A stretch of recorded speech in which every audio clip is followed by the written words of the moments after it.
একদিন গ্রামের ছোট্ট ছেলেটি নীরব খালের ধারে খেলছিল। হঠাৎ তার চোখে পড়ে একটা ছোট্ট কুকুরছানা। একদম কাঁপছে ঠান্ডায়, গায়ে কাদা, চোখে ভয়। নীরব দৌড়ে যায়, নিজের গায়ে জড়িয়ে থাকা গামছা দিয়ে মুছে দেয় কুকুরটার শরীর। মায়ের বকা খাবার ভয় থাকলেও সে কুকুরছানাটিকে নিয়ে আসে বাড়িতে। মা প্রথমে রেগে গেলেও নীরবের আদর আর কুকুরটার নিষ্পাপ চাহনি দেখে কিছু বলতে পারল না। কুকুরটার নাম রাখা হলো বন্ধু। দিন গেল, মাস গেল, বন্ধু আর নীরব একে অপরের ছায়া হয়ে উঠল। স্কুলে যাওয়া, খেলাধুলা, খাওয়া সবই একসাথে।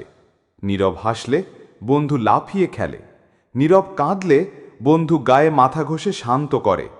একদিন গ্রামের হাট থেকে ফেরার পথে এক চোর নীরবকে আক্রমণ করে। সে সময় দূর থেকে ছুটে আসে বন্ধু, চোরের ওপর ঝাঁপিয়ে পড়ে আর নীরবকে বাঁচায়। রক্তাক্ত হলেও বন্ধু পেছন ফিরে তাকায় না। ওর চোখে ছিল শুধু একটাই কথা, তুই আমার বন্ধু, তোকে কিছু হতে দিব না। সেদিন গ্রামের লোকেরা প্রথমবার বুঝল, একটা কুকুর শুধুই পশু না, সে হতে পারে জীবনের সবচেয়ে বিশ্বস্ত সাথী।